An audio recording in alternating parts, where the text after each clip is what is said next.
اعوذ باللہ من الشیطان الرجیم بسم اللہ الرحمن الرحیم الحمد للہ الذی جعل الحمد مفتاحا لذکرہ وسببا للمزید من فضلہ ودلیلا علی آلائہ وعظمتہ والصلاة والسلام علی عبدہ وامین وحیہ وخاتم رسلہ سیدنا ومولانا بالقاسم محمد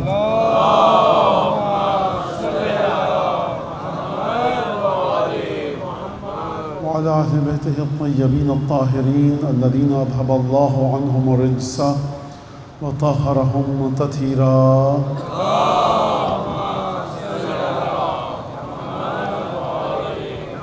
واللعن الدائم على أعدائهم أجمعين. أما بعد فقد قال الله الحكيم في كتابه المجيد أعوذ بالله من الشيطان الرجيم لقد جاءكم رسول من أنفسكم عزيز عليه ما عنتم حريص عليكم بالمؤمنين رؤوف رحيم. اللهم كن لوليك الحجة ابن الحسن صلواتك عليه وعلى آبائه في هذه الساعة وفي كل ساعة وليا وحافظا وقائدا وناصرا ودليلا وعينا حتى تسكنه ربك طوعا وتمتعه فيها طويلا. اللهم صل على محمد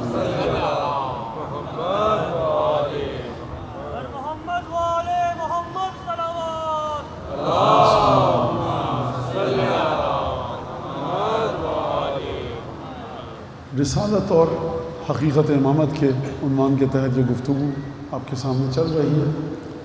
اور کل امامت کے حوالے سے کچھ گفتگو ہوئی کہ کس طرح امام کی شخصیت ہے اور واقعات کی مدد سے کسی حد تک، اور پھر اس بات کو ثابت کرنے کی کوشش کی گئی کہ نبی کریم رسول اللہ صلی اللہ علیہ وآلہ وسلم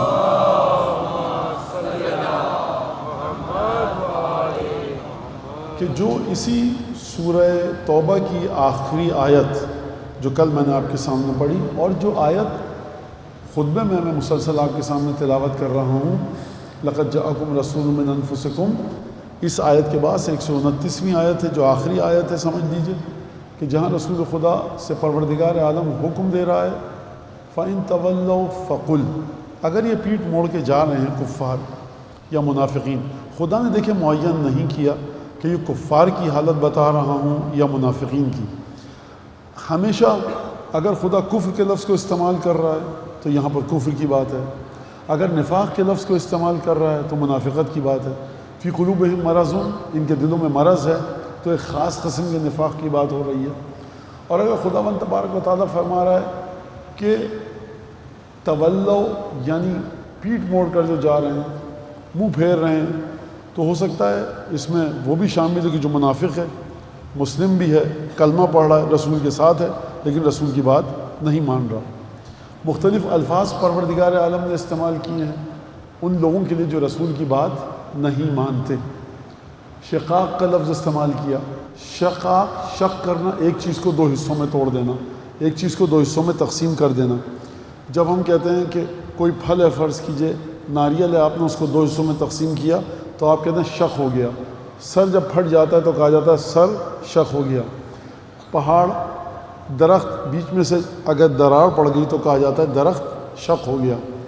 تو اب جب شقاق کا لفظ وہاں پر استعمال کیا کہ جو رسول خدا کی امت میں ہیں، رسول خدا کا کلمہ پڑھتے ہیں لیکن امت میں رہتے ہوئے کام ایسے کرتے ہیں کہ امت دو حصوں میں بٹ جائے، تو یہ تمام کی تمام وہ چیزیں ہیں کہ جو رسول خدا کے ساتھ لوگ تھے، یہ ان کی حرکتوں پر دلالت کرتی ہے، ان کی حرکتوں کی جانب اشارہ ہے کہ یہ لوگ کلمہ پڑھتے ہوئے یہ کہتے تھے. اب یہ تو میں کوئی حدیث نہیں پڑھا، قرآن مجید کی آیات ہیں کہ جو نماز میں رسول خدا کے ساتھ صبر نہیں کر پا رہے کہ نماز پوری ہو جائے، خطبہ پورا ہو جائے، جنگوں میں میدان چھوڑ کے جا رہے ہیں، یہ تمام کی تمام چیزیں قرآن مجید نے بیان فرمائی ہیں، آپ کے سامنے ہیں. تو پھر پروردگار نے کہا کہ اگر یہ لوگ پیٹھ پھیر کر جائیں تو فقل حسبی اللہ علیہ توکل، تو میرے لیے اللہ کافی ہے، اسی پر میں نے توکل کر لیا ہے، صرف اور صرف خدا پر توکل کر لیا ہے. وہو رب العرش العظیم، اور وہ خدا عرش عظیم کا رب ہے.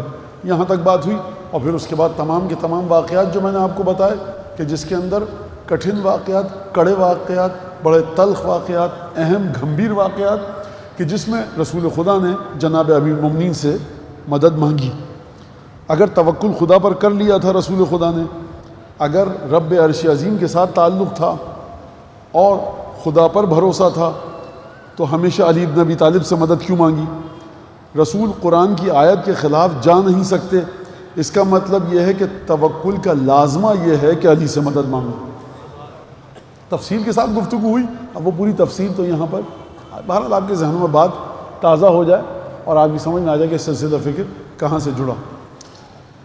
امامت کی ایک اور خصوصیت یہ ہے، تھوڑا سا ایک آپ کو آج کے دور کے حساب سے ایک مثال دوں.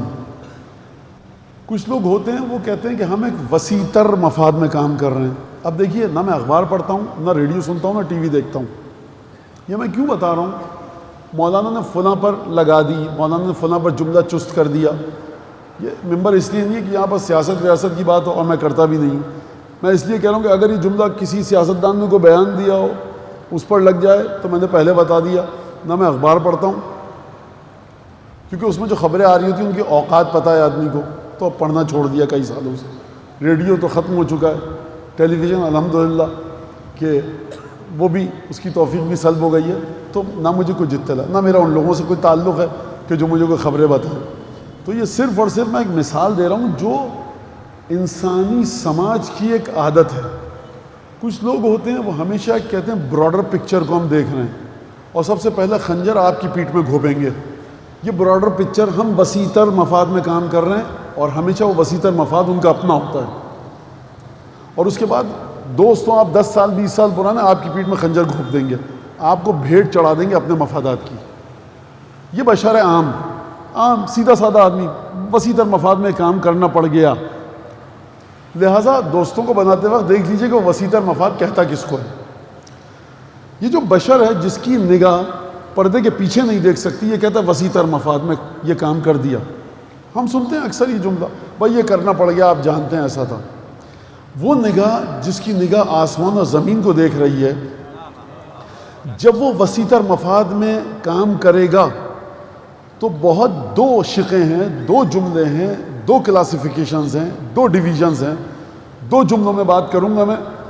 جب بھی وہ وسیع تر مفاد کو دیکھتا ہے تو اس کو چاہیے کہ جو زمین اور آسمان جس کی نگاہوں کے سامنے ہے، وہ دوسروں کو اپنے مفاد کی بھیٹ چڑھائے، کیونکہ خدا کا نمائندہ یہ ہے. تم بھیٹ چڑھ جاؤ، ہم سکون سے بیٹھے رہیں. لیکن آپ امامت کی زندگی میں دیکھیں گے کہ وسیع تر مفاد کا جب بھی موضوع اور مرحلہ آیا، امام نے سب سے پہلے اپنے بچوں کی گردنوں کو کٹوایا، سب سے پہلے خود میدان جنگ میں گئے. اس بات کو سمجھیے.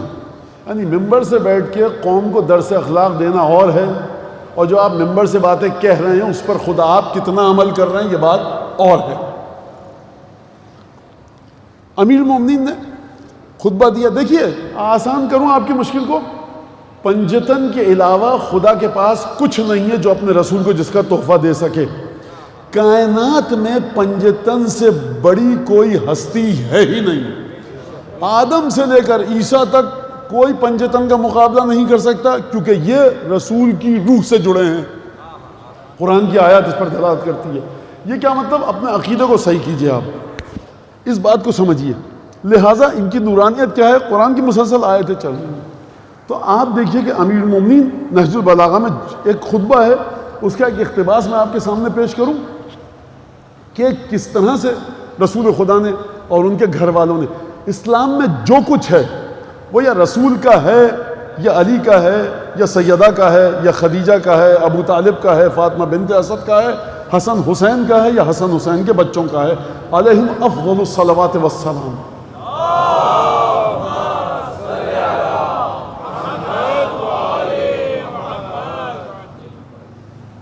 امیر المومنین فرماتے ہیں کہ اذا احمر البأس واحجم الناس قدم اہل بیتہ فوقع بہم اصحابہ.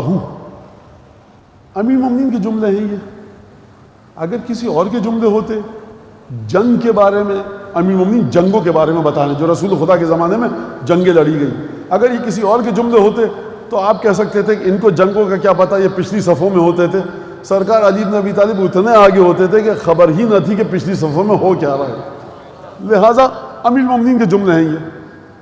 اور اگر علی بن ابی طالب کی ذوالفقار نہ ہوتی، خدیجہ کا پیسہ نہ ہوتا، خدیجہ کے نواسے اور نواسیاں نہ ہوتے، تو اسلام کہاں پڑا ہوتا کسی کو کچھ نہیں پتہ۔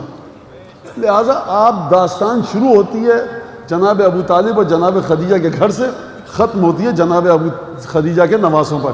اس کے آگے جو کچھ ہے وہ اپنا چل رہا ہے دنیا کا سارا کاروبار، آپ انہی پہ جڑے رہیے، آپ متصل رہیے پنجتن سے۔ پنجتن سے بڑھ کر پروردگار عالم کے پاس کوئی تحفہ ہے ہی نہیں کہ جو وہ مسلمانوں کو دے سکے، مومنین کو دے سکے۔ فرمایا کان اذا احمر البأس واحجم الناس قدم اہل بیتہ فوقع بہم اصحابہ، جب بھی جنگ کے شعلے بھڑک کر سرخ ہو جاتے تھے، امیر المومنین فرما رہے ہیں جنگ نہیں چھڑتی تھی، جنگ کے شعلے بھڑک کر سرخ ہو جاتے تھے، قدم اہل بیتہ، رسول خدا اپنے اہل بیت کو آگے بھیجتے تھے، فوقع بہم اصحابہ، اور اہل بیت کو آگے رکھ کر اصحاب کی جان بچایا کرتے تھے۔ یہ بغیر صلوات کے تو نہیں سننا چاہیے تھا یہ جملہ آپ کو۔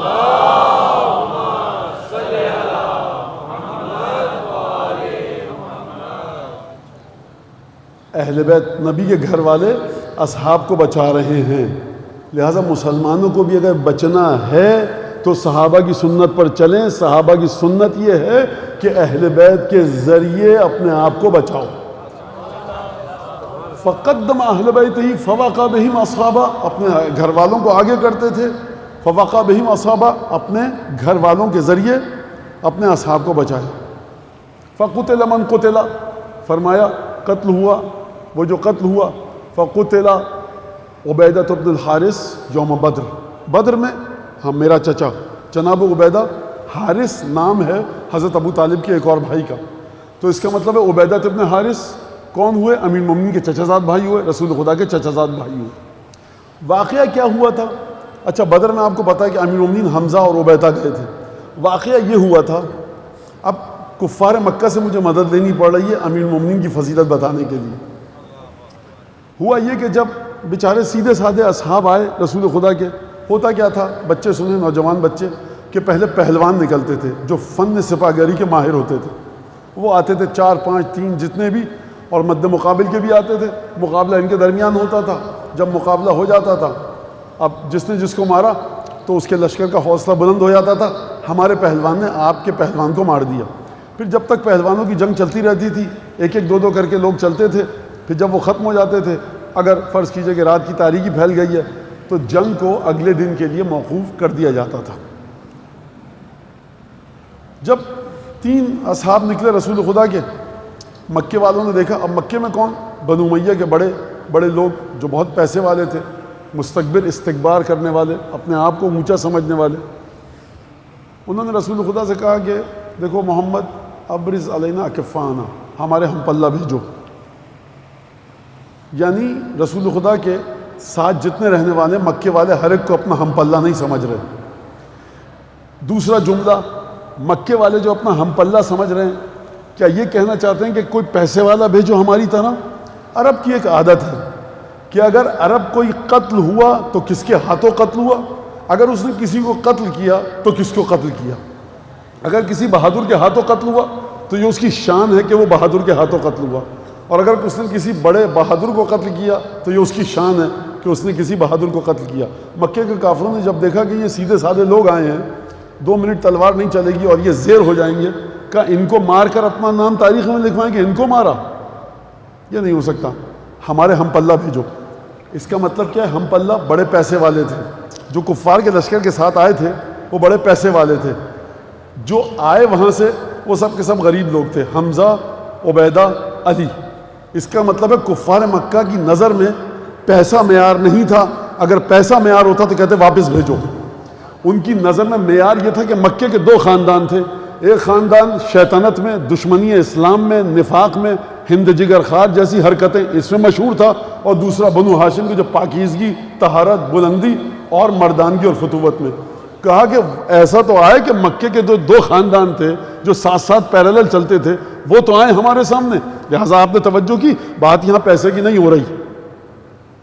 علی، حمزہ، عبیدہ گئے تو جناب امیر فرمانے فقتل عبیدہ یوم بدر، بدر کے دن عبیدہ قتل ہوئے، وقتل حمزہ یوم احد، قتل ہوئے حمزہ احد کے دن، آپ کو پتہ ہے واقعات، وقتل جعفر یوم موتا، میرا بھائی جعفر موتا کی جنگ میں شہید ہوا۔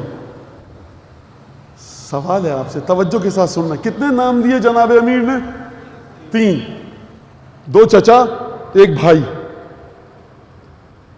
کتنے نام دیے؟ 3۔ تو صرف یہ 3 مرے تھے؟ 10 جنگیں ہو چکی ہیں سرکار، سینکڑوں مسلمان مر چکے ہیں۔ کیا خصوصیت ہے جناب امیر نے 2 چچاؤں کا ذکر کیا آپ نے، 1 اپنے بھائی کا؟ کیا وجہ ہے؟ فرمایا کہ دیکھو وقع بہم اصحابہ اذا فوقع بہم حر الاسن والرماح، رسول خدا اپنے گھر والوں کے ذریعے تلوار اور نیزوں کی آگ سے بچاتے تھے اپنے اصحاب کو، تلوار اور نیزوں کی تیز دھار سے بچاتے تھے اپنے اصحاب کو۔ اس کا مطلب کیا ہے؟ تشریح سنیے اب ذرا توجہ کے ساتھ۔ جب پہلوان کو مارے گا تو جس کے لشکر کے پہلوان زیادہ مریں گے اس کی نفسیاتی سطح نیچے آ جائے گی، اس کا مورل ڈاؤن ہو جائے گا۔ علیکم السلام۔ اس کا مورل ڈاؤن ہو جائے گا۔ جس کے پہلوان قاتل ہوں گے ان کا مورل ہائی ہو جائے گا، ان کا حوصلہ بلند ہو جائے گا۔ جب حوصلہ بلند ہوگا تو مد مقابل کے لشکر میں حملہ کرنے کی ہمت کم ہو جاتی ہے۔ اب جو مد مقابل کا لشکر حملہ کرے گا تو تلوار اتنی جافشانی سے نہیں چلائے گا، کیونکہ جانتا ہے کہ ان کے پاس ایسے پہلوان ہیں جو بڑی بہادری کے ساتھ تلوار چلاتے ہیں۔ لہٰذا اب جو دشمن کی تلوار اور نیزوں کی چمک ہوگی اور جو ان کی دھار کی کاٹ ہوگی، تلوار کاٹتی ہے مگر ہاتھ چاہیے، اب ان میں وہ حوصلہ نہیں ہوگا۔ حوصلوں کو دشمن کے توڑتا کون تھا؟ بنو ہاشم توڑتے تھے۔ اس کا مطلب یہ کہ جب ہم پہلوانوں کو مار دیتے تھے تب دو بدو جنگ شروع ہوتی تھی۔ اور پھر فرمایا حمزہ شہید ہوئے احد کے دن، بدر میں عبیدہ شہید ہوئے، موتا میں جعفر شہید ہوئے۔ اب امیر المومنین خدا کی قسم آپ نہج البلاغہ کو پڑھنے کی عادت ڈالیے نہج البلاغہ کو پڑھنے کی۔ شرم کا مقام ہے کہ زبردستی انسان واٹس ایپ کھول کے کیوں نہیں آ رہا میسیجز میں، کیوں نہیں آ رہا، دیکھ رہا کسی نے کیا کہ نہیں کیا۔ اب یہ قبر میں کام نہیں آئے گا، جس کا ضروری میسیج ہے دیکھو بند کرو، نہج البلاغہ کھول کے دیکھنے کی عادت ڈالو، قرآن کھول کے پڑھنے کی عادت ڈالو، علی بن ابی طالب کی شخصیت کے ذائقے کو اپنی روح کی زبان پر احساس کرو اس کا۔ یہ علی بن ابی طالب نہیں ہے جو مجلسوں میں بتایا جاتا ہے، علی بن ابی طالب چھپا ہوا ہے اپنی ذات کی تہوں میں، کچھ ذرا مہین سی رتی برابر چیز دکھے گی نہج البلاغہ میں جا کر۔ یہ مجلس میں 2 4 5 جملے کون کیا بتا پائے گا؟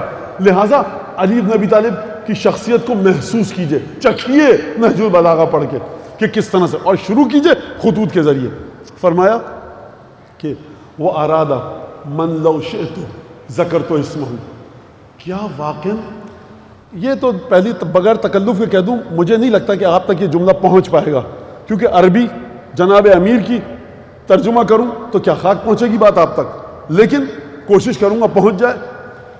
اور چاہا رسول اللہ نے کہ اس کو بھی شہید کروا دے کہ اگر میں چاہوں تو اس کا نام لے سکتا ہوں۔ یہ خط کہاں جا رہا ہے؟ دمشق جا رہا ہے یہ خط۔ وَلَكِنْ آجَالُهُمْ عُجِّلَتْ وَمَنِيَّتُهُ عُجِّلَتْ، لیکن کیا کیا جائے کہ جو چلے گئے میرے 2 چچا اور میرا بھائی، ان کی موت کا وقت آ چکا تھا۔ آجالُهُمْ عُجِّلَتْ، عین سے عُجِّلَتْ، بہت جلدی ان کی موت نے آ کر ان کو دبوچ لیا، اور ایک بچا ہوا ہے جس کی موت کی مہلت ابھی باقی ہے۔ کون بچا ہوا ہے؟ وہ کون بچا ہوا ہے؟ جس کے نام کا نعرہ لگاتے ہو، جس کے نام پر درود پڑھتے ہو، جس سے مدد مانگتے ہو۔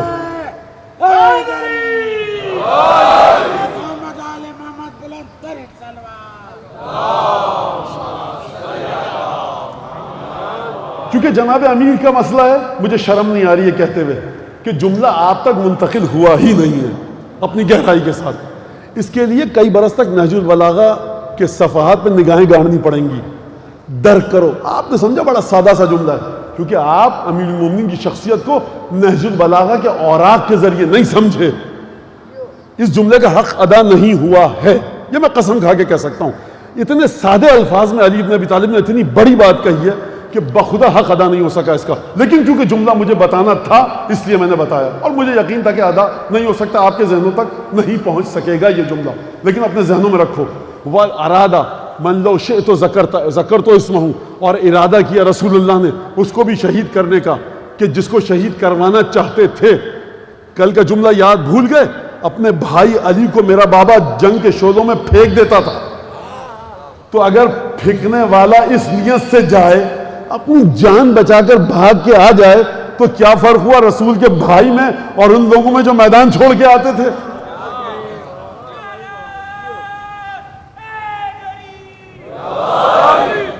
جملے کا حق ابھی بھی ادا نہیں ہوا۔ آپ کیا مولانا کیا چاہتے ہیں کہنا؟ میں کچھ نہیں کہنا چاہتا، میں کہنا چاہتا ہوں علی بن ابی طالب کو اپنے وجود کی اس گہرائی کے ذریعے اپنے وجود میں اتارو کہ جہاں تک خود تمہارا ذہن بھی نہیں پہنچ سکتا۔ درک کرنے کی عادت ڈالی علی بن ابی طالب کو، اور فرمایا کیا فرمایا؟ وَلَكِنْ آجَالُهُمْ عُجِّلَتْ وَمَنِيَّتُهُ عُجِّلَتْ، یہاں الف سے، حمزہ سے، وہاں عین سے، ان سب کی موت آ چکی تھی، وقت آ چکا تھا، موت نے انہیں جلدی آ کر اپنے ساتھ لے گئی، اور ایک بچا ہوا ہے اس کو مہلت دی گئی ہے۔ یہ جملہ آپ نے سنا، اپنے ذہن میں رکھنا، اور پھر اس کے بعد فرمایا اب یہ جملہ امیر المومنین نے زمین پر آ کر کہا ہے، اس سے پہلا جملہ آسمان پہ جا کے کہا تھا۔ اب عجیب مسئلہ ہو گیا ہے کہ آسمان پہ نہیں گئے تھے، مطلب یہ کہ جملہ آسمانی ہے، لہٰذا اب زمین پر آ کر کہا یہ جملہ فَيَا عَجَبًا لِلدَّهْرِ إِذْ صِرْتُ يُقْرَنُ بِي مَن لَّمْ يَسْعَ قَدَمَيْ وَلَا لَهُ سَابِقَةٌ كَسَابِقَتِي۔ فَيَا عَجَبًا لِلدَّهْرِ، مجھے تعجب ہے زمانے پر کہ زمانے نے مجھے اس کے ساتھ جوڑنا شروع کر دیا کہ جو میرے قدموں کی خاک تک نہیں پہنچ سکتا۔ علی بن ابی طالب نے کہا یہ کائنات میں کوئی بھی علی بن ابی طالب کے مرتبے تک نہیں پہنچ سکتا، کوئی سوائے رسول اللہ، وہ کہیں آگے ہیں رسول اللہ جناب امیر سے، رسول ہیں، جو کمال جناب امیر کے پاس ہیں وہ رسول اللہ سے آئیں، لہٰذا فَيَا عَجَبًا لِلدَّهْرِ إِذْ صِرْتُ يُقْرَنُ بِي مَن لَّمْ يَسْعَ قَدَمَيْ وَلَا لَهُ سَابِقَةٌ كَسَابِقَتِي، میرے نام کو اس کے ساتھ جوڑا جانے لگا کہ جو میرے قدموں تک نہیں پہنچ سکے گا، اور نہ اس کا اسلام میں تاریخ میں وہ خدمات ہیں جو میری ہیں۔ لہٰذا اب آپ نے سمجھا، یہ جو آپ امام حسین کے نام سے مرد آباد زندہ باد لگاتے ہیں نا، یہ امام حسین کی شان نہیں ہے، سید الشہداء کی شان ہے صلی اللہ علیہ۔ حسین پر خدا درود بھیجے، حسین ابن علی پر امیر المومنین درود بھیجیں، حسین ابن علی کے دشمنوں پر لعنت ہو، حسین ابن علی کے قاتلوں پر لعنت ہو، شان حسین ابن علی ہے۔ خوب توجہ کے ساتھ، ایک اہل بیت کا چاہنے والا ایک ایک چیز کو اپنے ذہن میں جب ڈالتا ہے اور اہل بیت کی معرفت کے سلسلے میں جب اپنے خطوط کو، رستوں کو معین کرتا ہے، تو ہر ایک کے دروازے پہ جا کے کشکول لے کے نہیں کھڑا ہوتا، یا مفاد الجنان پہ جاتا ہے، صحیفہ سجادیہ پہ جاتا ہے، نہج البلاغہ پہ جاتا ہے، حدیثوں کی کتابوں پہ جاتا ہے، مقتل میں جاتا ہے، مستند چیزیں پڑھ کر اپنے ذہن میں اہل بیت کی معرفت کے خطوط کو معین کرتا ہے۔ یاد رکھیے گا اس بات کو، یہ امیر المومنین کا مرتبہ ہے۔ لہٰذا امامت کی ایک اور کیفیت آپ کی سمجھ میں آئی کہ بلاؤں کو ٹالتی ہے امامت۔ اب اگر آپ نے جملہ سمجھ لیا تو اس بات کو سمجھیے کہ آپ کے اور ہمارے آخری امام حضرت حجت ابن الحسن صلوات اللہ وسلم علیہ۔ ارے یہ کیا بیٹا جوس ہے؟ یہ گھر کا بنا ہوا ہے۔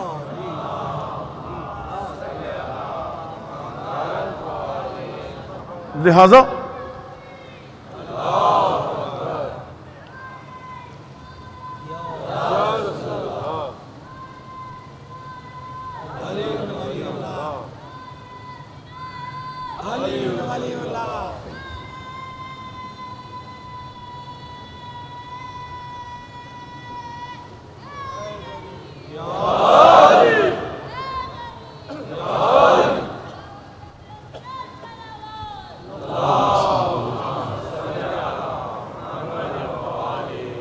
فرمایا آخری امام نے ہمارے کہ بی یدفع اللہ البلا، صرف اور صرف میرے ذریعے تم لوگوں سے بلائیں دور ہوتی ہیں۔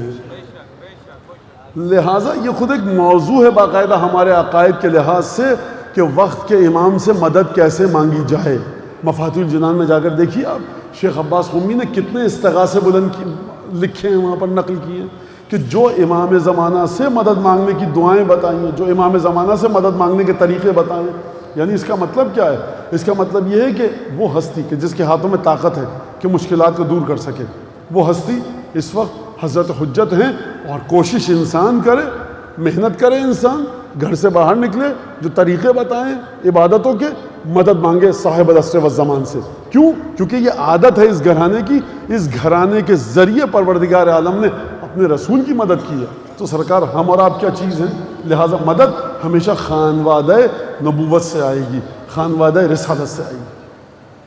اب یہاں سے بات آگے، کل جو میں نے خطبہ پڑھا تھا، ابن عباس کو جو خط لکھا جناب امیر نے، وَلَا تَحْسَبَنَّ ابْنَ أَبِيكَ، اے ابن عباس، اپنے دادا کے پوتے کو، اپنے کو کہہ رہے ہیں کیونکہ ابن عباس کے دادا امیر المومنین کے دادا ایک ہیں، اپنے دادا کے پوتے کو یہ مت سمجھو وَلَوْ أَسْلَمَهُ النَّاسِ مُتَخَشِّعًا مُتَضَرِّعًا، کہ جب لوگ تمہارے چچاداد بھائی کو چھوڑ کے چلے جائیں گے تو علی ڈر جائے گا، گھبرا جائے گا، پریشان ہو جائے گا۔ وَلَا سِلْسِلْ زِمَامِ لِلْقَائِدِ، اور ایسا بھی نہیں کرے گا کہ جو علی بن ابی طالب اپنی لگامیں کسی کو دے دے کہ مجھے جہاں لے کر جانا جا۔ وَلَا مَوْتِيَ الزَّهْرِ لِلرَّاكِبِ الْمُتَقَاعِدِ، اور جو شخص گھوڑے پر بیٹھ چکا ہے، بیچارہ بھاگ رہا ہے کہیں، علی اس کے کندھوں پر سوار ہو کر کہیں بھاگ نکلے۔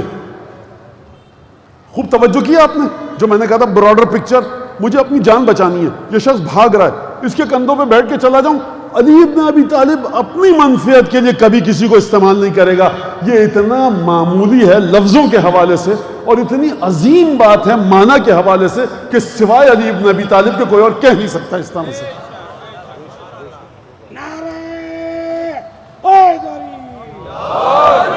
محمد آل محمد بلند ترین صلوات۔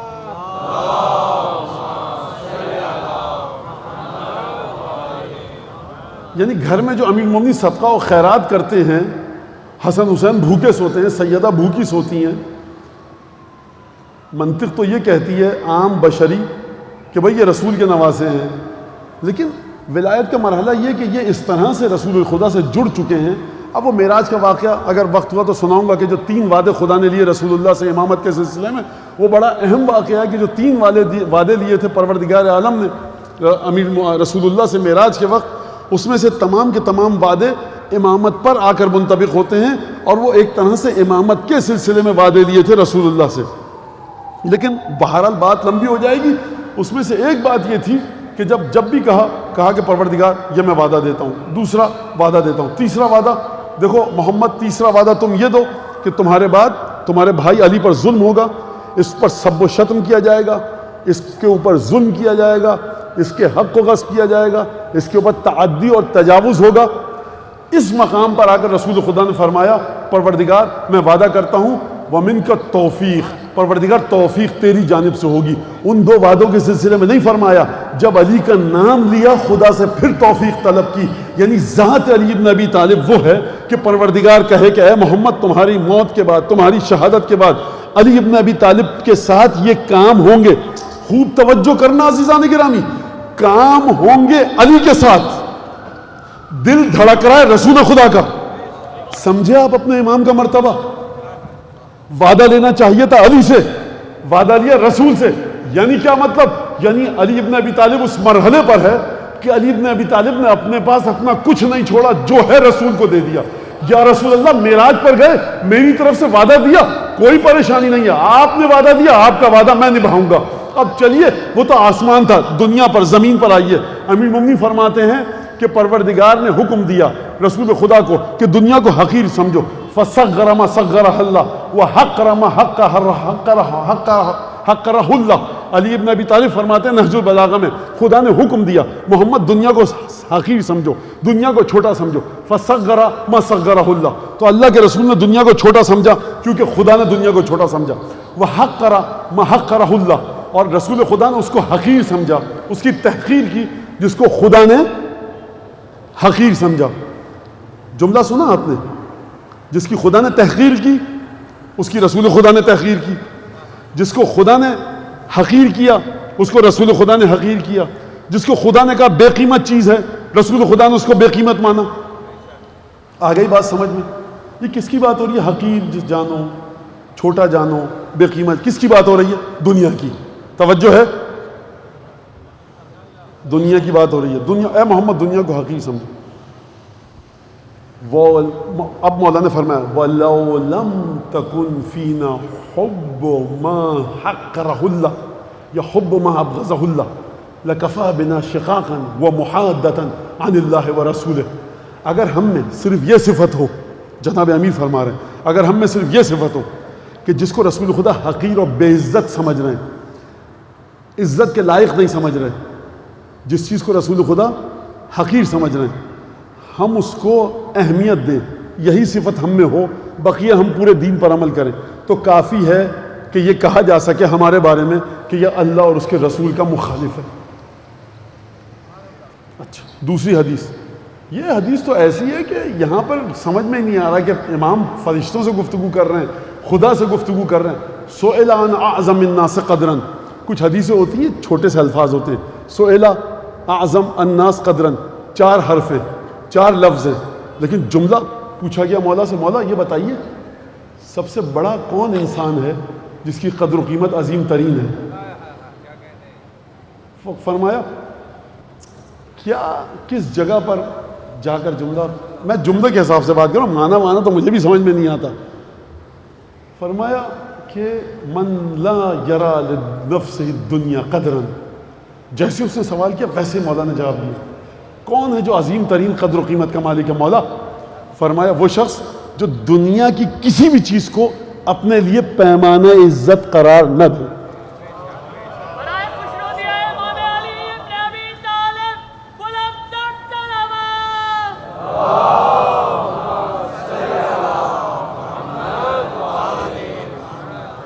یعنی میں اپنی بات کروں، آج یہاں پر جتنے لوگ بیٹھے ہیں آپ دیکھ رہے ہیں، کل سے یہاں پر 5 لوگ بیٹھے ہیں.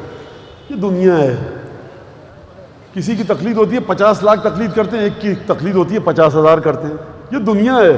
جب تک کوئی بھی بات مہر تصدیق امام وقت تک نہ پہنچے دنیا ہے.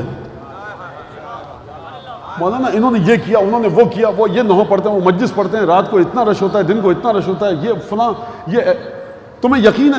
مجھے یقین ہے کہ یہ میری مجلس امام عصر کے مہر تصدیق لگی ہے؟ نہیں ہے. دنیا ہے، اگر لطف ہو جائے تو کچھ ہو جائے گا، لطف نہ ہو کچھ بھی نہیں ہے. ہے ہمت اس بات کو برداشت کرنے کی؟ 10,000 لوگ تھے، میں نحو پڑھ رہا تھا، 20,000 لوگ ماتم کر رہے تھے، عشرہ تھا پورا. دوسرے دن گیا 5 لوگ ماتم کر رہے ہیں. کیا ہو گیا بھائی، لوگ کیوں نہیں آ رہے؟ نہیں آ رہے لوگ. وہ دوسرے صاحب آپ سے اچھا نحو پڑھ رہے ہیں. دل میں کیا ہوگا میرے؟ نگاہیں حسین ابن علی کی طرف ہیں یا نگاہیں مجمع کی طرف ہیں؟ معمولی لوگوں کے پیروکار نہیں ہو تم. دنیا ان کی ٹھوکر میں نہیں ہے، دنیا ان کی ٹھوکر میں نہیں ہے. یہ دنیا اس لائق بھی نہیں ہے کہ امام ٹھوکر لگائے.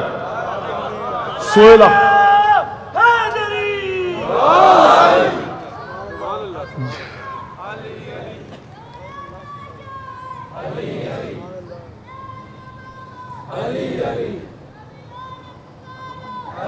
بیٹا دے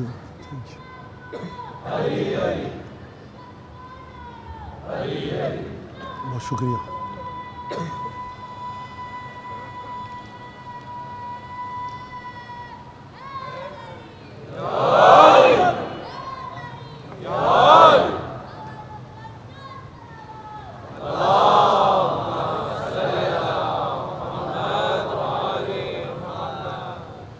بات کیا ہو رہی تھی؟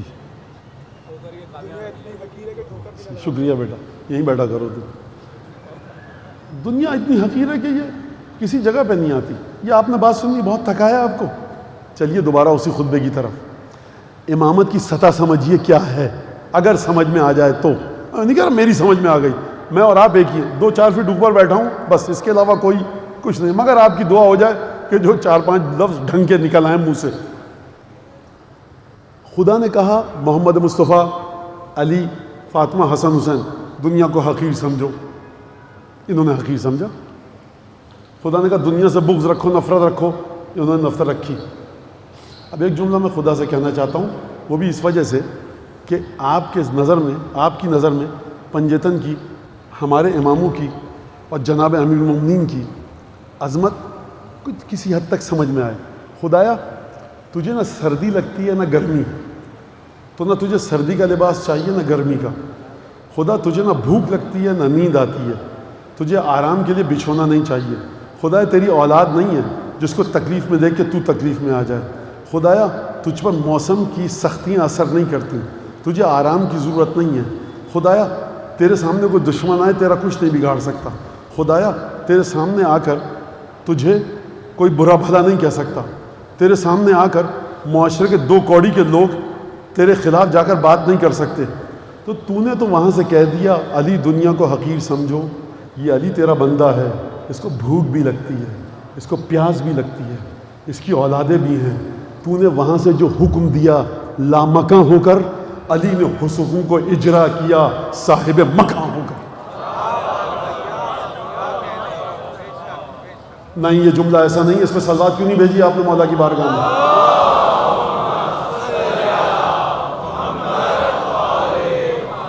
خدا نے وہاں سے کہہ دیا نہیں دیکھ سکتا علی یہ کرو, کیا علی نے وہ ارادہ جو خدا کا تھا, جس کو کوئی نہیں دیکھ سکتا, نہیں چھو سکتا, نہیں سن سکتا, نہیں سن سکتا, کسی کی پہنچ وہاں تک نہیں ہے. اس نے وہاں بیٹھ کر علی کو حکم دیا, علی ابن ابی طالب پروردگار تو نے حکم دیا جتنی تکلیفیں ہیں وہ تیرے علی نے برداشت کی. یہ علی ابن ابی طالب نے تیرے حکم کی خاطر تکلیفیں تمام برداشت کی. صرف علی ابن ابی طالب نے نہیں, علی کے بیٹوں نے, علی کی بیٹیوں نے, علی کے پوتوں نے, علی کے نواسوں نے, جہاں جہاں تک اولادیں چلی سب نے اس تکلیف کو برداشت کیا, ہر تکلیف کو برداشت کیا تیری خاطر. اب تو قیامت میں علی کی خاطر کیا کرے گا؟ سوال تو ہے نا کہ نہیں ہے؟ قیامت میں خدا یہ کرے گا, پورے صراط کے آخر میں انتہا میں علی کھڑے ہوں گے اور جہنم کی آگ سے کہیں گے اس کو دبوچ لے, یہ میرا دشمن ہے, اس کو چھوڑ دے, یہ میرا سچا چاہنے والا ہے. یہ ہوا کہاں سے؟ تمہاری سمجھ میں پورے صراط پر جاؤ گے نہیں آئے گا. دنیا میں دیکھو نا, حکم دیا اس نے, علی نے اپنا گھر بار برباد کر دیا. اب وہ خدا علی کے گھر کو اس دنیا میں آباد نہیں کرے گا؟ درود پڑھیں مولا کی ذات پر.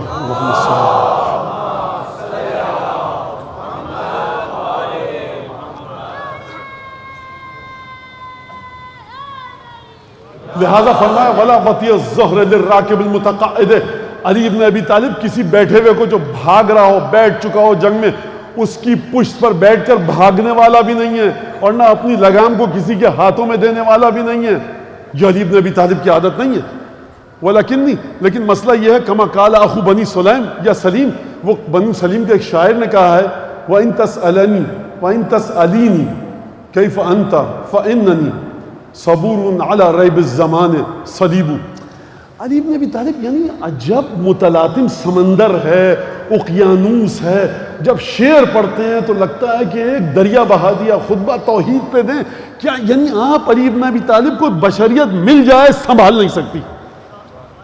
فرمایا لیکن تم مجھ سے اگر پوچھ رہے ہو نا میرا حال کیا ہے, تو جس طرح سے بنو سلیم کے ایک شاعر نے کہا ہے کہ جب اس نے پوچھا, اب یہ جو صیغہ تسألینی اس کو چھوڑ دیجئے اس کے ترجمے کو کہ کون سا صیغہ ہے, یہ مفرد مؤنث مخاطب کا ہے, غائب کا ہے. بہارا تسألینی, مجھ سے جب اس نے پوچھا کہ تیرا حال کیسا ہے, تو میں نے کہا ہاں جو تم نے پوچھا تو صبور علی ریب الزمان, زمانے کی نیرنگیوں اور دغابازیوں پر میں صبر کر چکا ہوں. صبر کرنا 2 طرح کا ہوتا ہے, اندر سے ٹوٹ چکا ہے انسان. مولانا یہ نہیں فرمایا میں صبر کر کے ٹوٹ چکا ہوں. صبور علی ریب الزمان صلیب, میں صبر کر چکا ہوں زمانے کی نیرنگیوں پر, لیکن صلیب کسی مضبوط چٹان کی طرح اپنی جگہ پر کھڑا ہوں. زمانے کی نیرنگیاں علی کو ہلا نہیں سکی.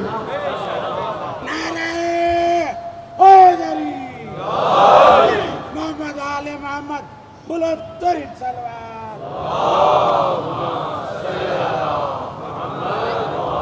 ایک دفعہ اور درود بھیجیں محمد آل محمد.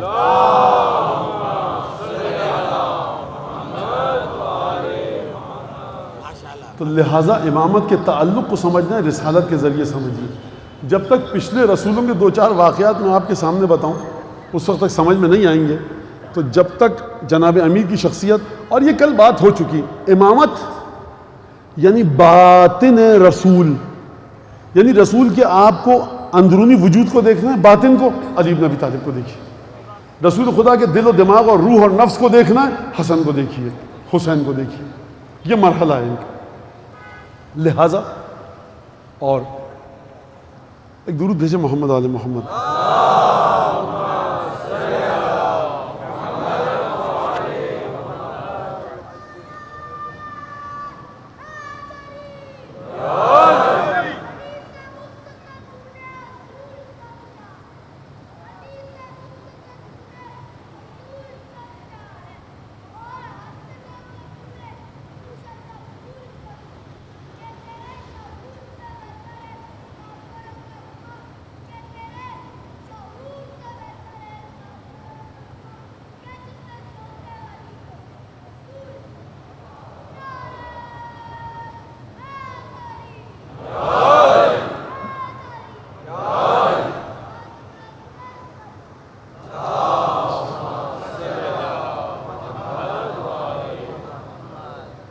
بیٹا بہت شکریہ تمہارا، خدا تمہیں سلامت رکھے، لیکن میں مشکل یہ کہ تمہارا جذبہ قابل دید ہے، خدا تمہیں اسی نعرے کے ساتھ زندہ رکھے، لمبی عمر دے، ماں باپ کو سلامتی عطا فرمائے، لیکن میرے ساتھ مسئلہ یہ ہے کہ دماغ کہیں اور چلا جاتا ہے کہ بات کیا ہو رہی تھی.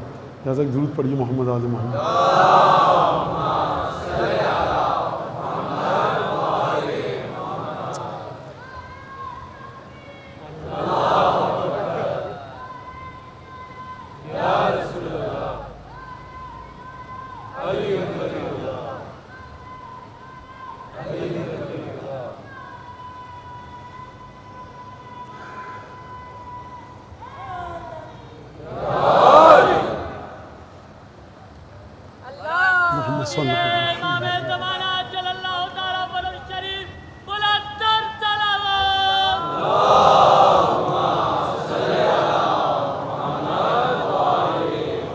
لہٰذا امامت کے بارے میں بلائیں امام وقت کے ذریعے دور ہوتی ہیں، آپ کی عبادتیں ان کی محبت کے صدقے میں قبول ہوتی ہیں، آپ کو جو پریشانیاں دور ہوتی ہیں ان کے صدقے میں قبول ہوتی ہیں، آپ کو جو ہدایت ملتی ہے وہ امام عصر کے صدقے میں ملتی ہے، جو محبت آپ کی مسلسل بڑھ رہی ہے امیر المومنین کی بارگاہ کے لحاظ سے، جو مسلسل محبت اہل بیت میں آپ کی اضافہ ہو رہا ہے وہ حضرت حجت کی دعاؤں کے صدقے میں ہوتی ہے.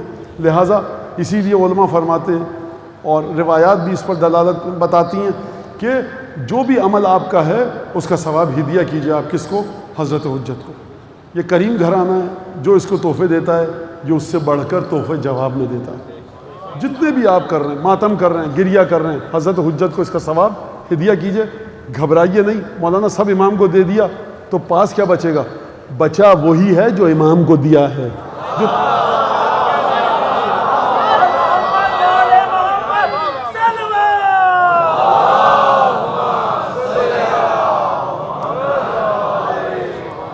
بقیہ سب ختم ہو چکا ہے، برباد ہو چکا ہے. بھائی آپ امین اللہ میں پڑھتے تو ہیں السلام علیکہ یا امین اللہ فی ارضہ، جس امام کے پاس خدا ہر قسم کی امانت رکھوا رہا ہے تو وہ خدا وہ امام آپ کی امانت میں کسی قسم کی لیت و لال سے کام لے گا؟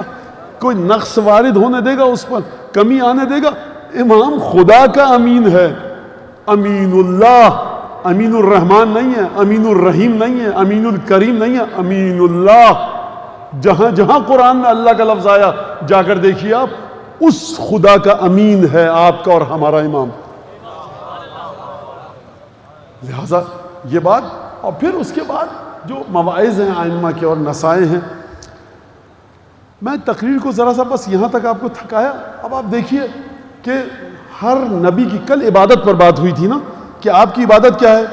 آپ نے کہا عبادت یا ایھا الناس اعبدوا ربکم، تو آپ کی جو لفظ آیا عبادت کا، آپ نے نماز پڑھی، اس لفظ کی شکل بنی نماز کی صورت میں. پروردگار نے کہا کہ کتب علیکم الصیام، روزے واجب میں رکھو، آپ نے روزے رکھے تو وہ لفظ تھا. اب اس کا معنی لوگوں کی سمجھ میں آیا. یہ کل بات ہو گئی تھی اور اس پر کافی گفتگو ہوئی. تو اب پروردگار عالم ہر نبی کے ساتھ اس نے کوئی ایسی چیز بھیجی جو اس نبی کی تصویر بن سکے. ایک لفظ، دوسرے لفظوں میں کہوں اس نبی کا امتحان اس چیز کے ذریعے لیا گیا. بھائی نوح کا امتحان، معذرت، نوح کے زمانے میں جو کافر تھے ان کا امتحان کشتی کے ذریعے لیا گیا کہ نہیں لیا گیا؟ وہ نوح کی مخالفت کرتے تھے، خدا نے کہا کشتی بناؤ، نہیں بیٹھے. تو اگر بیٹھ جاتے تو نوح کے ساتھ ہو جاتے. کلمہ نہ پڑھتے، لیکن باوجود اس کے کہ کلمہ نہیں پڑھتے کشتی میں بیٹھ جاتے تو بچ تو جاتے. کلمہ نہ پڑھنے کی وجہ سے بغض آیا، بغض کی وجہ سے کشتی میں نہیں بیٹھے. تو ہر نبی کے ساتھ یہ سلسلہ ہے. انشاءاللہ اگر وقت بچا تو کشتی نوح پر ضرور بات کریں گے، لیکن کتنی چیزوں پر بات کریں گے؟ آپ کی دعائیں ساتھ رہیں تو انشاءاللہ ہوگی. آج میں جناب صالح کا قوم ہود کے حوالے سے بات کروں. یہ سورہ شمس، سورہ قمر، سورہ اسراء، سورہ آراف، سورہ ہود، یہ قصہ 4-5 جگہوں پر آیا ہے جناب صالح کی اونٹنی کا. اور عجیب انداز سے آیا ہے یہ قصہ کہ جہاں پر پروردگار عالم نے فرمایا کہ دیکھو قد جاءتکم بینۃ من ربکم، روشن دلیل تمہارے رب کے پاس سے آ چکی ہے. سورہ آراف 111 ہیں، 111 111. خدا نے کہا کہ قد جاءتکم بینۃ من ربکم، اور دیکھو ھذہ ناقۃ اللہ لکم آیہ فذروها تأکل فی ارض اللہ. میں نہیں سمجھتا، پھر میں معذرت چاہتا ہوں کہ یہ شاید منتقل ہو سکے بات، کیونکہ اس کے لیے مجھے کافی تفصیل میں بات کرنی پڑے گی، لیکن آپ سمجھ لیں گے، امید مجھے پوری ہے۔ خدا نے کہا دیکھو یہ اونٹنی اور اس کا بچہ ہے، اللہ کا ناقہ ہے، چھوڑ دو اللہ کی زمین میں چرتا رہے۔ توجہ کی، اللہ کا ناقہ ہے، زمین اللہ کی ہے، تم کو کیا تکلیف ہے؟ دوبارہ کہوں، اللہ کا ناقہ ہے، زمین اللہ کی ہے، تم کو کیا تکلیف ہے؟ ضرورت تاکل فی ارض اللہ ولا تمسوها بسوء فیاخذکم عذاب قریب، برائی کے ساتھ، بری نیت کے ساتھ چھونا بھی مت۔ اگر بری نیت کے ساتھ چھوا یاخذکم عذاب قریب، دبوچ، خدا نے یہ نہیں کہا یاتیکم آ جائے گا، کہا یاخذکم، دبوچ لے گا عذاب قریب۔ یعنی خدا کا عذاب اس بات پر نہیں ٹکا ہوا کہ انہوں نے صالح کا کلمہ پڑھا کہ نہیں پڑھا، خدا کہہ رہا ہے اس کو بری نیت سے مت چھونا، اگر اس کو بری نیت سے چھوا تو عذاب آئے گا نہیں، یاخذکم عذاب قریب، بہت نزدیک تمہارے عذاب رکھا ہوا ہے اور یہ آ کر تم کو دبوچ لے گا۔ پروردگار انہوں نے صالح کا کلمہ نہیں پڑھا ہے اور تو اپنے امتحان کو متوقف کر رہا ہے، موقوف کر رہا ہے، جوڑ رہا ہے، متصل کر رہا ہے، تیرے امتحان کا عذاب کا دار و مدار جناب صالح کی اونٹنی پر ہے۔ آگے دیکھو فرمایا سورہ قمر میں اِنَّ مُرْسِلِ النَّاقَةَ فِتْنَةً لَهُمْ فَاسْتَبِرْ فَارْتَقِبْهُمْ وَاسْتَبِرْ۔ دیکھو صالح، ہم ایک ناقہ بھیج رہے ہیں، دیوار پہاڑ پھٹا، اس میں سے اونٹنی نکلی اپنے بچے کے ساتھ۔ یہ اونٹنی اس طبیعی عمل کے ذریعے پیدا نہیں ہوئی تھی جس طرح سے ہر جاندار پیدا ہوتا ہے۔ پہاڑ پھٹا، یہ اونٹنی نکلی، خدا نے کہا یہ اللہ کا ناقہ ہے۔ پہاڑ پھٹا، اونٹنی نکلی، خدا نے کہا اللہ کا ناقہ ہے۔ خدا آپ کے ماں باپ کو سلامت رکھے۔ محمد و آل محمد صلوات۔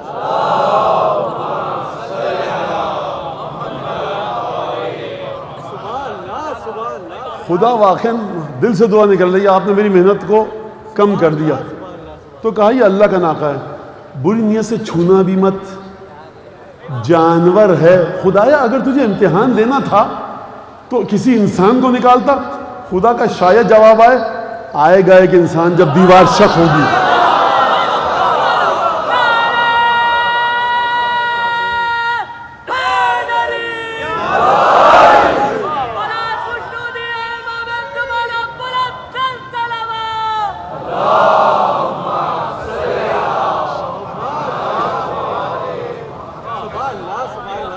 سورہ قمر میں فرمایا اِنَّا مُرْسِلُ النَّاقَةَ فِتْنَةً لَهُمْ، ہم بھیج رہے ہیں اس ناقے کو، ہم بھیج رہے ہیں، خدا کہہ رہا ہے ہم بھیج رہے ہیں، فِتْنَةً لَهُمْ، امتحان کے طور پر، فَارْتَقِبْهُمْ وَاسْتَبِرْ۔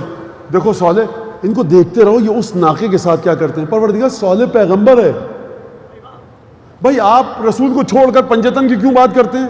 تو خدا نے سکھایا ہے، خدا صالح کو چھوڑ کر ناقے کی بات کر رہا ہے۔ اور پنجتن تھے تو انسان، رسول کا خون ان کی رگوں میں، زبان چسا چسا کر رسول نے پروان چڑھایا، کاندھے پر بٹھایا۔ رسول خدا کی وجود کا نور ان سے ظاہر ہوتا ہے۔ رسول خدا مباہلے میں ان کو لے کر گئے، آئے تطہیر میں ان کو سمیٹا، سورہ نور میں یہ، آئے نور میں یہ۔ سرکار جب جانور کے ساتھ خدا اس طرح سے گفتگو کر سکتا ہے ان کے بارے میں، تو ہمیں خدا کے سنت اور راہ و روش پر چلنے دیجئے نا، ہم پنجتن کے بارے میں گفتگو کیوں نہ کریں؟ اب آپ دیکھیے، خیر ابھی اس پہ آیات پڑھی جا سکتی تھی، کوئی میرا سننے والا کہہ سکتا ہے کہ مولانا یہ آپ نے عجیب قیاس کیا، بھونڈا سا قیاس نہیں، کیونکہ مجمع سمجھ چکا ہے، میں وقت ضائع نہیں کرنا چاہتا آپ کو مزید دلائل دے کر۔ لہٰذا اِنَّ مُرْسِلُ النَّاقَةَ فِتْنَةً لَهُمْ، امتحان کے طور پہ بھیجیں، فَارْتَقِبْهُمْ وَاسْتَبِرْ۔ دیکھو ہود صالح، صبر سے بیٹھے رہو اور دیکھتے رہو، بس ان کو نگرانی کرتے رہو، بچوں کے لیے سرویلنس پہ لگا دو، ان کے اوپر نگرانی کرتے رہو، واچ کرتے رہو ان کو۔ اچھا نہیں لگ رہا مجھے، لیکن بہرحال بچے کہتے ہیں نگرانی کرتے رہو۔ اچھا پھر اس کے بعد کیا ہوگا؟ تو انہوں نے کیا کیا؟ فَنَادَوْا صَاحِبَهُمْ، ایک آدمی کو سب نے مل کر بلایا، فَتَعَاطَىٰ فَعَقَرَ، وہ آیا ایک آدمی اور اس نے آ کر اس اونٹنی کی پونچھیں کاٹی۔ خدا نے اس سے پہلے کیا کہا؟ دیکھو حاضی ناقۃ اللہ، یہ اللہ کا ناقہ ہے، کل شرب محتضر، وَنَبِّئْهُمْ، کہ اپنے لوگوں کو یہ خبر دو صالح، کون سی؟ کہ یہ خدا کا ناقہ نبئہم ان الماء قسمۃ بینہم. خوب توجہ کیجیے گا. پروردگار عالم نے جو ناقہ صالح کو بھیجا نا تو امتحان یہ رکھا کہ ایک دن یہ اونٹنی اپنے بچے کے ساتھ پانی پیے گی, بقیہ دن تم پینا. خدا نے یہ تو نہیں کہا تھا کہ تمہارے گھروں میں آ کر جس چیز پہ منہ مارے کھانے دینا. خدا نے یہ تو نہیں کہا تھا کہ اپنی دولت دے دینا. خدا نے یہ تو نہیں کہا تھا کہ تم اس کے لیے اپنے آپ کو قربان کر دینا. بھائی جس دن یہ پانی پیے گی تم زیادہ پانی اٹھا لو اس دن کو دیکھتے ہوئے کہ فرض کیجئے کہ جمعے کے دن ہمیں پانی پینے کی اجازت نہیں ہے نہر سے, ہم زیادہ پانی اٹھانا کہ جمعے کے دن یہ اونٹنی پانی پیے اور جمعے کے دن کا پانی ہم اپنے پاس ذخیرہ کر کے اسٹاک کر کے رکھ لیں. اتنی کوئی مشکل چیز تو نہیں. خدا کہہ رہا تھا کتنا آسان امتحان تھا. خدا نے کہا نبئہم, خدا نے یہ نہیں کہا قل لہم, نبئہم صالح, یہ بڑی اہم خبر ہے. نبئہم, ان کو یہ بتا دو, یہ اس کو معمولی چیز نہ سمجھے کہ اونٹنی ہے, اس کی بے حرمتی کر دی کچھ نہیں ہوگا. نبئہم, ان کو بتاؤ ان الماء قسمۃ بین کل شرب مختصر. دیکھو ہر شخص جو پینے آئے گا اپنے وقت پر پینے آئے. تو انہوں نے کیا کیا, فنادوا اصحابہم, صاحبہم ہے, اصحابہم نہیں ہے. انہوں نے اپنے ساتھی کو بلایا, پوری قوم صالح نے مل کر, قوم ہود نے بلایا. فتعاطا, سب نے گٹھ جوڑ کیا, کانسپریسی کی, سازش کی. فعقر, اس نے کوچے کاٹی, ایڑی کے پاس جو رگ ہوتی ہے وہ کاٹی, بیچاری اونٹنی مظلوم گر پڑی, ذبح کیا.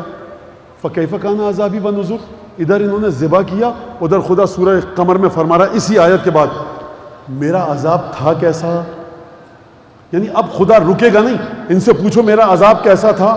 خداوند تبارک و تعالی نے فرمایا کہ دیکھو یہ اونٹنی خدا کی ہے, ہم اس کو بھیج رہے ہیں. تاکل فی ارض اللہ, زمین خدا میں کھائے گی پیے گی اور اس کے پانی پینے کا ایک دن موجود ہے. تو انہوں نے کیا کیا, انہوں نے فعقروا, انہوں نے اس کے جب پیروں کو کاٹ دیا. اب یہ سورہ اعراف, فاصبحوا فی دارہم جاثمین, اپنے گھروں میں ان پر عذاب بھیجا گیا اور منہ کے بل اوندھے گر گئے, ان کے گھر تباہ ہو گئے. اور اس کے بعد انہوں نے یہ کہا تھا یا صالح ائتنا, یا صالح ائتنا ان کنت من المرسلین, اگر تم رسول ہو تو عذاب بھیجو. دیکھو ہم نے تو اونٹنی کھا لی, عذاب صالح نے نہیں بھیجا. خدا کہہ رہا ہے عذاب ہم نے بھیجا, اور ایسا عذاب بھیجا کہ گھروں سے باہر نکلنے کی فرصت نہ ملی. اچھا صالح کی جب مخالفت کر رہے تھے تو کیا تھا, قال الملأ الذین استکبروا من قومہ للذین استضعفوا لمن آمن منہم. صالح کے جو شہر والے تھے, ایمان والے جو تھے, جو ایمان لا چکے تھے, ان سے ان لوگوں نے کہا جو ایمان نہیں لائے تھے.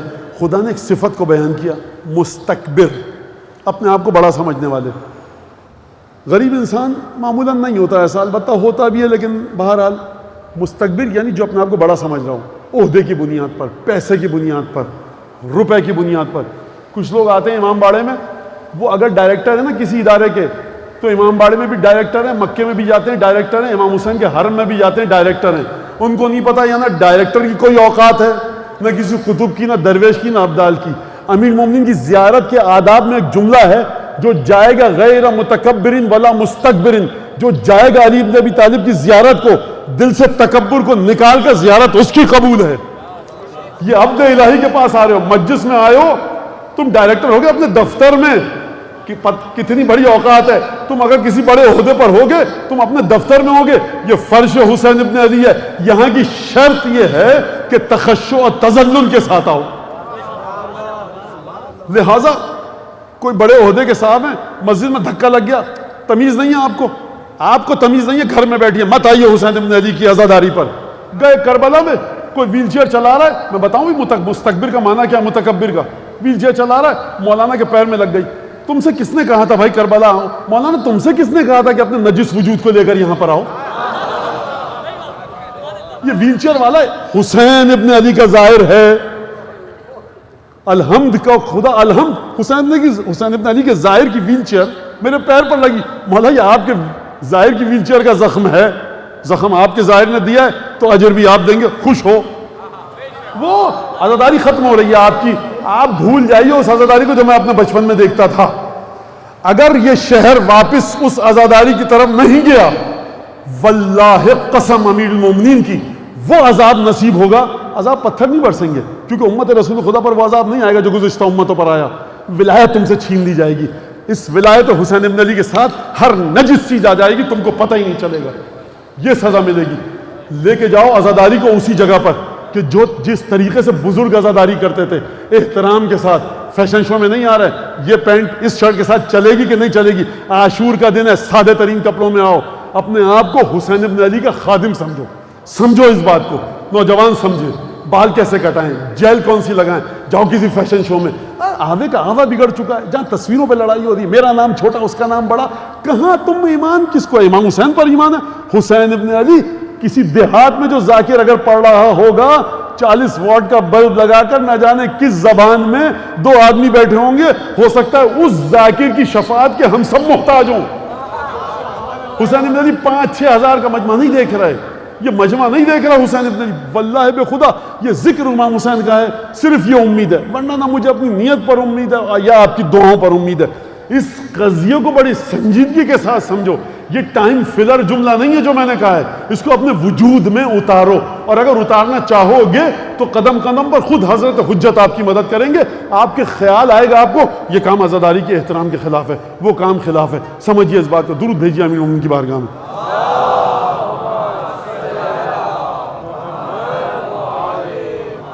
لہذا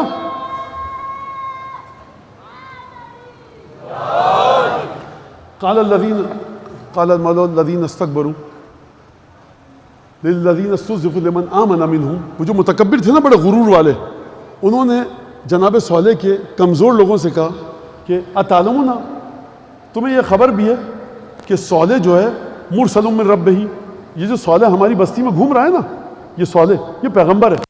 کہا کہ اچھا، ان بما ارسل بہ مؤمنون، صالح کو جس چیز کے ساتھ بھیجا گیا ہے ہم اس پر ایمان لے آئے۔ تو ان لوگوں نے کہا جو مستکبر تھے، کہا کہ انا بما آمنتم بہ کافرون، تم جس پر ایمان، انا تم لوگ جس پر ایمان لائے ہو ہم اس کو ٹھکرا رہے ہیں، اس پر کفر کیا۔ تو اب آپ نے سمجھا اس آیت میں اشارہ یہ ہے کہ ان کے دلوں میں ایک غرور تھا، یعنی تکبر بڑی بری بیماری ہے، یہ تکبر خدا کی اطاعت سے روک دیتی ہے، یہ تکبر خدا کے عذاب میں مبتلا کر دیتا ہے، یہ تکبر نبی سے دور کر دیتا ہے، یہ تکبر امام سے دور کر دیتا ہے، یہ تکبر عبادتوں سے دور کرتا ہے، یہ تکبر فعقر الناقہ، اور یہ تکبر کہتا ہے کہ ناقے کی پیر کاٹ دو۔ انہوں نے جیسے ہی کہا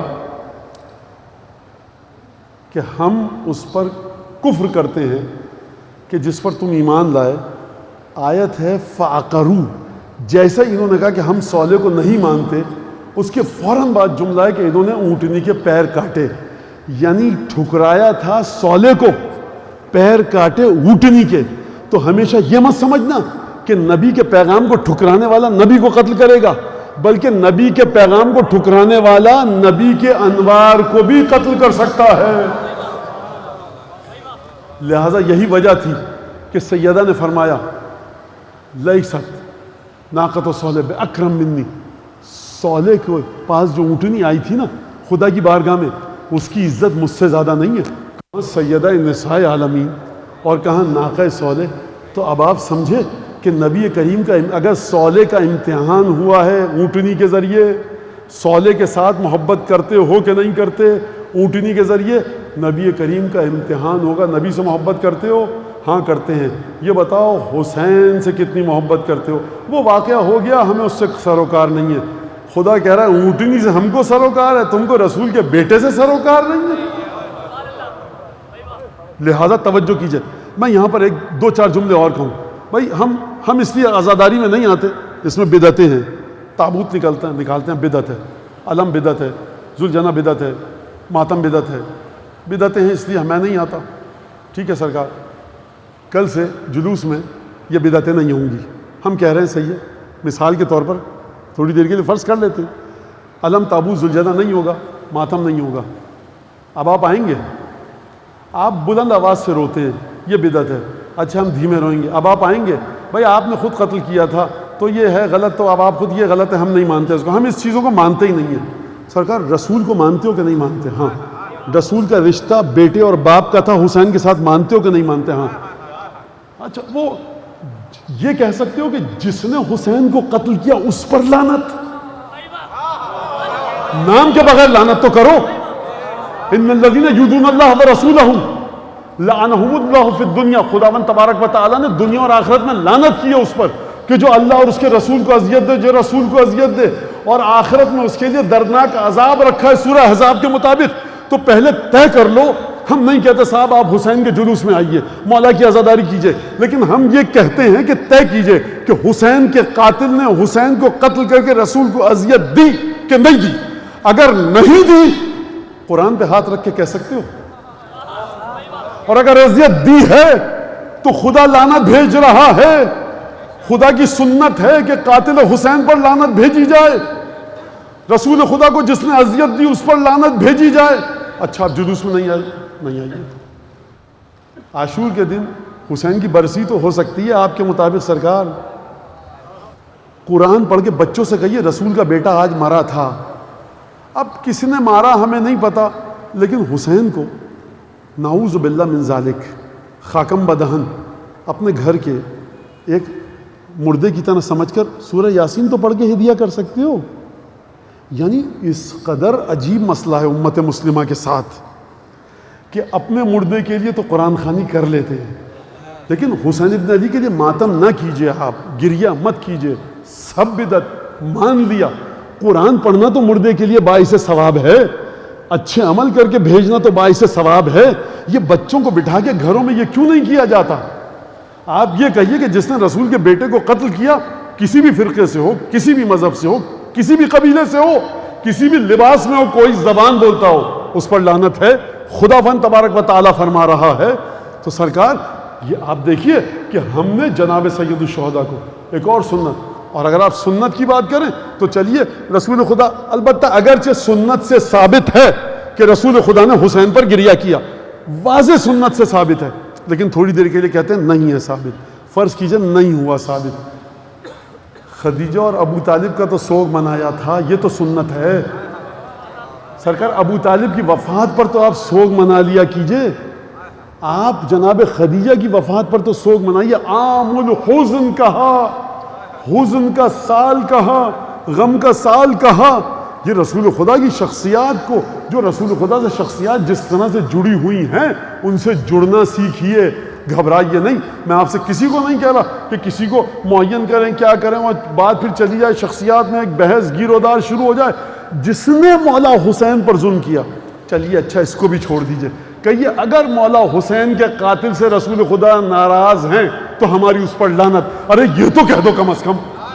خدا قرآن میں کہہ سکتا ہے کہ اگر دو خدا ہوتے. تم یہ بھی نہیں کہہ پا رہے کہ اگر حسین کے قاتل نے رسول کو اذیت دی تو اس پر لعنت, راضی رہنے والوں پر لعنت, خوش ہونے والوں پر لعنت, جس نے گھوڑے پر لگام کسی اس پر لعنت, جس نے گھوڑے پر زین رکھی اس پر لعنت. یہ لعنت رسول سے آپ کی محبت کو ثابت کرتی ہے. حسین ابن علی تو ایک ذریعہ ہے کہ سمجھا جا سکے آپ رسول کو کتنا سمجھ پائیں. درود بھیجو محمد. بیٹا گلاس دیجیے.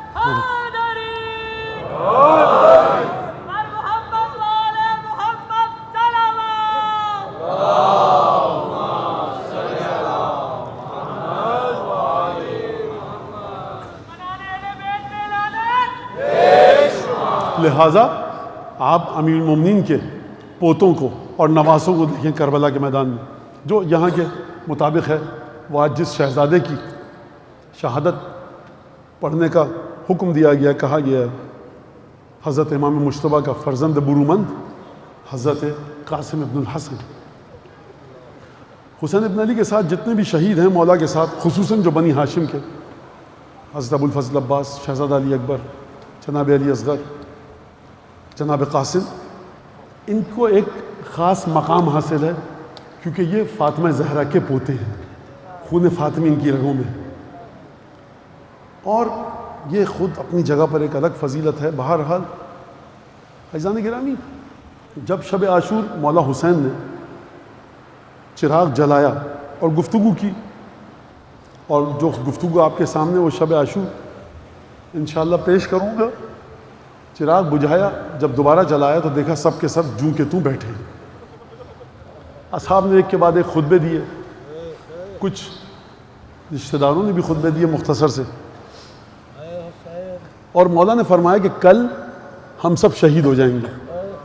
جب سب اس پر تیار ہوئے، بعض تاریخوں میں ملتا ہے کہ پھر مولا حسین نے اپنے تمام اصحاب کو ان کے درجات دکھائے تھے جنت میں، اور وہ تمام کے تمام واقعات بتائے تھے جو موت کے بعد پیش آنے تھے۔ پہلے امتحان لیا اور پھر اس کے بعد وہ تمام کے تمام مدارج ان کو بتائے۔ لہٰذا اصحاب امام حسین کو کہا جاتا ہے مستمیت، یعنی یہ موت کو طلب کرنے نکلے تھے میدان میں، یہ موت کے طلبگار تھے، اس طرح سے انہوں نے جنگ کی ہے۔ قاسم نے گفتگو کی کہ چچا جان میرا نام شہیدوں میں ہے، تاریخوں میں آپ سنتے ہیں پڑھتے ہیں، کہتے ہیں علماء کہ مولا نے فرمایا اس نقل کے مطابق کہ تمہارا نام ہے اور جو چھوٹا بھائی ہے ہمارے الفاظ میں شیرخوار، اس کا بھی نام ہے۔ اب جناب سید الشہداء نے ایک دفعہ نہ جانے کس غرض سے، شاید اس لیے کہ ہم تک جناب قاسم کی فضیلت پہنچ سکے اور امام حسن مجتبیٰ کی عظمت پہنچ سکے، قاسم سے پوچھا کہ کیف الموت عندک، موت تمہاری نظروں میں کیسی ہے؟ قاسم نے جواب دیا احلا من العسل، شہد سے زیادہ میٹھی۔ دیکھیے انسان اس وقت یہ کہہ سکتا ہے کہ جب اس نے موت کا بھی مزہ چکھا ہو اور شہد کا بھی مزہ چکھا ہو، تب مقایسہ اور موازنہ ہوتا ہے۔ قاسم ابھی تک مرے نہیں ہیں تو کیسے کہہ دیا کہ احلا من العسل، موت شہد سے زیادہ میٹھی ہے؟ اس کی وجہ یہ ہے کہ قاسم کی رگوں میں خون ہے امام حسن مجتبیٰ کا، سید الشہداء سے متصل ہے۔ جو شخص ولایت سے متصل ہو جائے جناب قاسم کی طرح، اس کے لیے بھی برزخ تمام کی تمام سامنے آ جاتی ہے۔ یہ جملہ اشارہ ہے اس بات پر۔ صبح عاشور آئی، ایک ایک کر کے امام حسین کے انصار و یار و یاور گئے، بنی ہاشم کی باری آئی، جناب علی اکبر کی قربانی سے ابتدا ہوئی۔ لگتا یہ ہے کہ پہلے اون محمد گئے، اولاد عقیل اور اولاد جعفر گئی، اور پھر اس کے بعد سادات فاطمی میں اولاد امام حسن کی باری آئی۔ مجھے یوں سمجھ میں آتا ہے مقاتل کو دیکھ کر۔ ایک دفعہ قاسم آئے اور انہوں نے چچا سے اجازت لی۔ اس سے پہلے مقتل کے الفاظ کے مطابق، اس سے پہلے کہ امام حسین اجازت دیتے، ایک عجیب کام کیا امام حسین نے جو کسی کے ساتھ نہ کیا۔ فاعتنق وبکیٰ حتی غشی علیہما، جناب سید الشہداء نے قاسم کو بھیج کے گلے لگایا، اور دونوں چچا بھتیجے اتنا روئے کہ غش آ گیا، بے حال ہو گئے۔ دیکھیں قاسم کے رونے کی وجہ میرے سمجھ میں آ رہی ہے کہ حسین ابن علی امام وقت ہیں، حسین کے رونے کی وجہ میری سمجھ میں نہیں آئی۔ لیکن جب جا کر اطراف کے واقعات کو دیکھا تو سمجھ میں یہ آیا، اپنے ذہن کے حساب سے کہہ رہا ہوں، روایت نہیں پڑھ رہا، لگتا یہ ہے کہ جب گلے لگایا ہوگا نا قاسم کو، تو جو کریم شخص ہوتا ہے نا، کریم اور رحیم، جب وہ خصوصاً اپنے بھائی یا بہن کے یتیم بچوں کو دیکھے نا تو بڑا گریہ کرتا ہے۔ ہم اور آپ اگر اپنے کسی نزدیک دوست کے بچے کو دیکھیں، خدا نہ کرے یتیم ہو چکا ہو، چھوٹا سا ہو، تو اس کو گلے لگائیں گے، پیار کریں گے، گریہ آئے گا، اس کے باپ کی باتیں کریں گے، تو لگتا یہ ہے کہ امام حسین کو حسن مجتبیٰ یاد ہے۔ اور ایک دفعہ امام حسین نے گلے لگا کر بھیج کے خوب گریہ کیا، غشی علیہما، افاقہ ہوا۔ راوی جو لکھتا ہے جملہ، راوی یہ لکھتا ہے یزید کی فوج کا، جو مقتل کے مطابق کہ فخرج من الخیام غلام لم یبلغ الحلم، اب خیمے سے ایک نوجوان بچہ نکلا جس کی مسیں ابھی تک بھیگی نہیں تھیں، اور اس نے اگلا جملہ یہ لکھا کأنہ شقۃ بدر، لگتا ہے 14ویں کا چاند تھا۔ اب مجھے آپ یہ بتائیے کہ جس قاسم کو دیکھ کر دشمن کا راوی کہے 14ویں کا چاند کا ٹکڑا نکلا، جناب فروہ اور رباب اور جناب زینب نے کس طرح سے رخصت کیا ہوگا؟ اب شاید آپ کی سمجھ میں کسی حد تک آ چکا ہو کہ حسین نے گلے لگا کر کیوں گریہ کیا۔ بس ایک دفعہ قاسم نے شمشیر حمائل کی، تیار ہوئے، فرس کی طرف، گھوڑے کی طرف جانا چاہتے ہیں مقتل کے الفاظ ہیں فَانْقَطَعَ شِسْعُ نَعْلِهِ کہ قاسم کے جوتے کا تسمہ ٹوٹ گیا. جس ڈوری سے چمڑے کی ڈوری سے جوتے کو باندھا جاتا ہے وہ تسمہ ٹوٹ گیا. قاسم جھکے کہ اپنے جوتے کے تسمے کو باندھیں.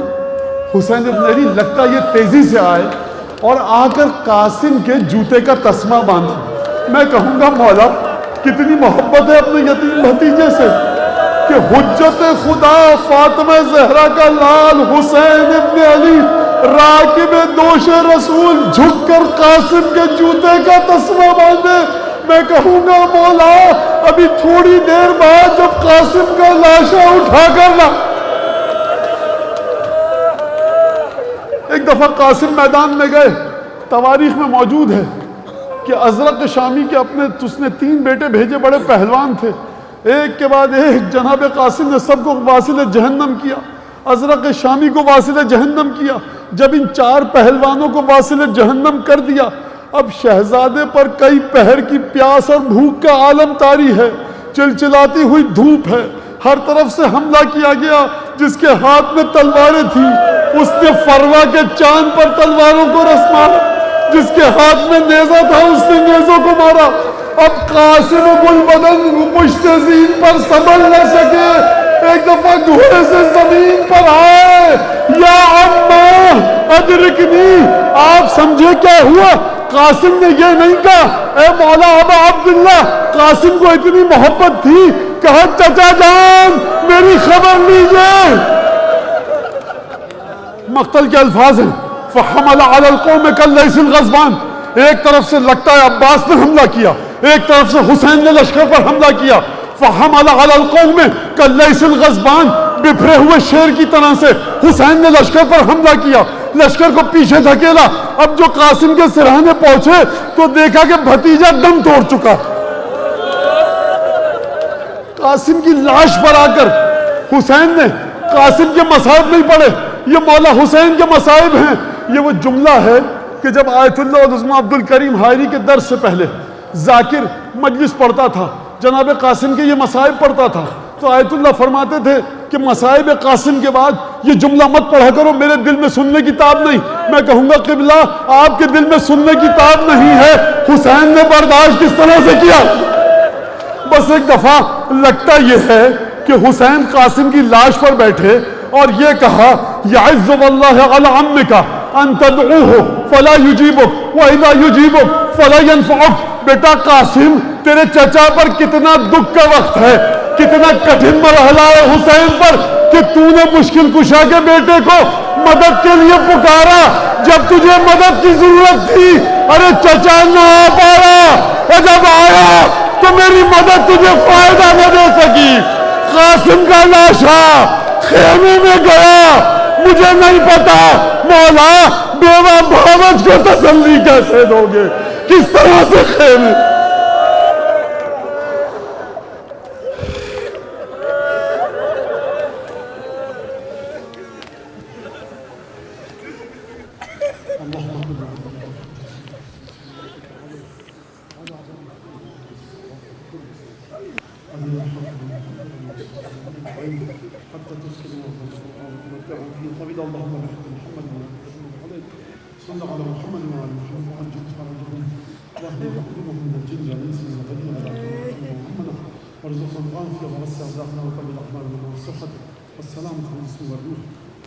جن چیز مومن مومنہ نے مجھ سے آپ سے میسیجز کے ذریعے واٹس ایپ پہ دعا کی درخواست کی, بیمار ہیں لوگ عزیز ہیں, پروردگار اس مسجد کو حضرت الجد کی بارگاہ میں قبولیت سے سرفراز فرما, امام زمانے کے دل سے دکھ کو دور فرما, تمام بیماریوں میں شفا کامل عاجل عنایت فرما.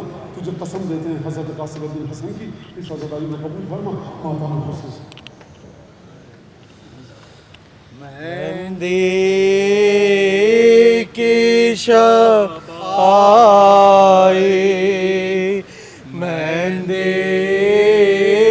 کی شب آئی, مہندی کی شب آئی, مہندی کی شب آئی.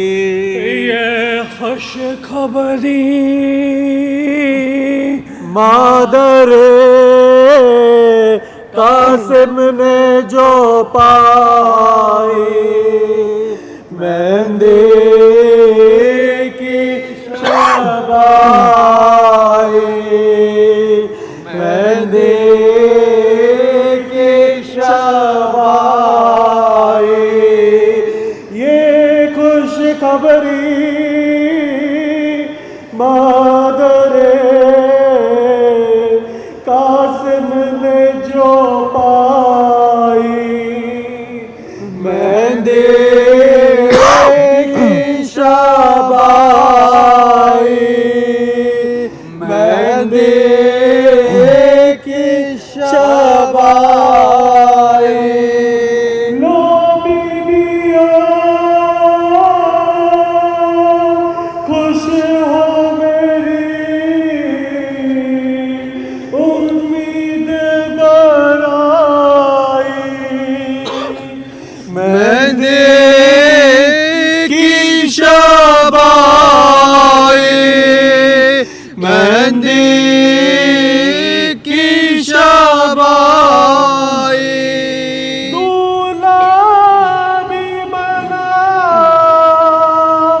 دیکھوں گی قاسم کو میں لانا دولہا بھی بنا دیکھوں گی قاسم کو میں لانا مودا سے تھا ماں مودا سے تھا ماں سو وہ گھڑی خالق نے مجھے آج دکھائی مہندی کی شبائی مہندی کی شبائی میدان میں تیری لاش کو پامال کیا ہے میدان میں تیری لاش کو پامال کیا ہے کیا جو جفا ہے کیا جو جفا ہے لوٹا ہے ظالموں نے حسن کی ہے کمائی مہندی کی شبائی مہندی کی شبائی یہ خوش خبری مادر قاسم نے جو پائی مہندی کی شبائی مہندی